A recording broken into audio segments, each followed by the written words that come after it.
যে জোয়া কিছুদিন পূৰ্বে ঝগড়াপাড় আমাৰ অন্তৰ্গত খলিলপুৰ শাখাৰ নান্টু সৰকাৰ ঘৰৰ পৰা সুজিত নাথ ঘৰ লৈ এখন ৰাস্তাৰ সংবাদ মাধ্যমত কিছু সামাজিক কৰ্মীয়ে দাবি উত্থাপন কৰে।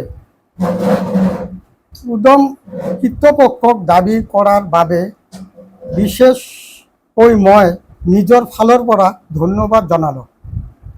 উক্ত ৰাস্তাখন বৰ বেয়া আৰু উক্ত অঞ্চলৰ ৰাইজে বেয়াকৈ ভুগি আছে। সেই নহয় আৰু খলিলপুৰ অঞ্চলৰ আমবাগান অঞ্চলত 5খন ৰাস্তা অৱস্থা তেনেকুৱাই বেয়াকৈ। এই ইয়াৰ ৰাস্তাটো যেনেকুৱা বেয়া সিহঁতে ভুগি আছে, যাৰ বাবে উক্ত ৰাস্তা গাঁও পঞ্চায়ত গ্ৰাম সভাৰ অনুমোদনত কৰি উদ্যম কৃতপক্ষক দিয়া হৈছিল। আশা কৰোঁ অতি সোনকালে উদ্যম কৃতপক্ষই আবেদন দিলে হয়তো জুলাই বা আগষ্ট পৰা আমি কাম আৰম্ভ কৰিম। হ্যাঁ, কামবিলাক এই যে লিষ্ট আছে, মানে ধরা হয়েছে, আমি তাতে দিছোঁ। গ্রাম সভা যে হয়, গ্রাম সভাত আমি দিছিলোঁ, কিন্তু কিবা কাৰণত টকা ঘূৰি যোৱাত আৰু যিটো কোড অফ কণ্টাক্ট লাগিল, সেইকাৰণে আমাৰ কামবিলাক বন্ধ হৈছে। আমাক কাম দিয়াই নাই। কেৱল নদীৰ আছে, যিটো আমাৰ এই খলিলপুৰৰ ৰোডৰ পৰা নয়া মছজিদলৈকে যায়, এইটো এনেকুৱা বেয়া হৈছে, মানে বৰষুণৰ পানীতে হাতত বেছি হৈ যায়। আৰু তাতে কিন্তু এই কিবিলাকো টটো উল্টাই পৰে। কেৱল এয়ে ৰাস্তা নহয়, আমাৰ মেইন ৰাস্তাৰ পৰা ক'লো এইটো নয়া মছজিদলৈকেও বেয়া। আৰু আমাৰ টোটাল ৰাস্তা হৈছে মোৰ 56খনৰ ৰাস্তাৰ ভিতৰত মই অলৰেডি যোৱা 5 বছৰ, 2 বছৰতো কৰোণাই আছিল, 3 বছৰত মই 22খন ৰাস্তা বনাইছোঁ। আৰু এতিয়া 34খন, এই যে আপুনি চাওক, 34খনৰ মই লিষ্ট অলৰেডি আমাৰ ইয়াৰে লোকাল, আমাৰ যে ছেক্ৰেটাৰী আমাৰে পাড়াৰ লোকাল, এই ছেক্ৰেটাৰীৰ হাতত দি আমি গ্ৰাম সভাত দিছোঁ। কিন্তু আমি আজিলৈকে যে আমি যে এইবাৰ যে জিকাৰ পিছত আজিলৈকে 25-26ৰ কাম হোৱাই নাই। খালি ইয়াতে নহয়, ক'তো হোৱা নাই। আমি কেনেকৈ এই ৰাস্তাবিলাক ধৰিম?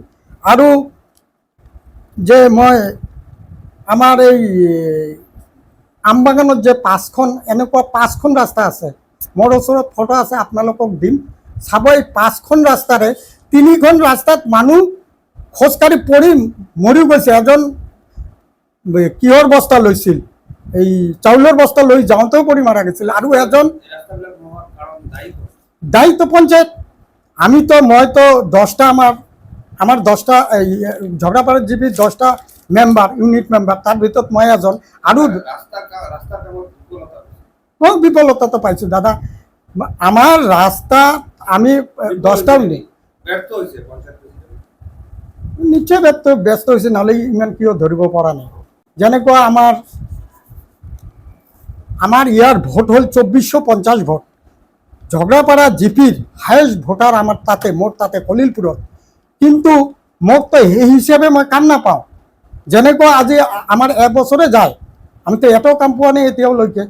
ইয়াক ক'লে কয় যে আমাৰতো ফাণ্ডত পইচা নাই, ফাণ্ডত যিটো পইচা নহয়, বেলেগ এমবিত তো মোৰ হিচাপে হ'ব নালাগে। যদি পুৰা এইটোতো দাদা ক'ব নোৱাৰোঁ, বেয়াটো পাব নালাগে। দিয়ে, মানে ই বছৰ পোৱা নাই, কেনে নিদিলেতো মই 22 টাকা দিম। অঁ, হয়, 56খন ৰাস্তা থাকে নেকি? আৰু 56খনৰ ৰাস্তাত মইতো এইবিলাকৰ কাৰণে আহিছোঁ না, যে 22খন ৰাস্তা মই বনাইছোঁ, মানে ড্ৰেইন আৰু ৰাস্তা মিলি 22খন বনাইছোঁ।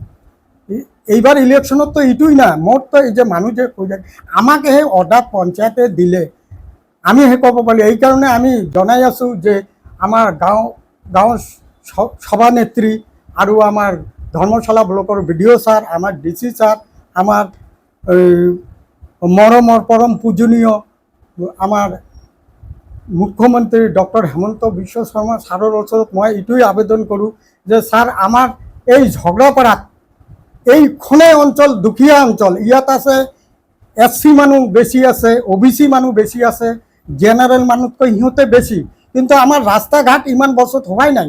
মই অহাৰ পিছতে 22টা হৈছে, আৰু এইবাৰ যদি মই এইটোৱেই ক'ব খোজোঁ, ভালেই হৈছে সিহঁতে যে মোৰ নামত এইটো কৰিছে, মই ভালে পাইছোঁ। সঁচাই এই ৰাস্তাটো সিহঁতে পৰি ঠেং ভাঙিছে, কিন্তু এই ৰাস্তাবিলাক আমাক মই এটাই দিছোঁ এগ্ৰিল বান এইটো, কিন্তু এই এগ্ৰিল বানটো মোক দিয়াই নাই। মই তেনেহ'লে কেনেকৈ এগ্ৰিল যদি নিদিয়ে?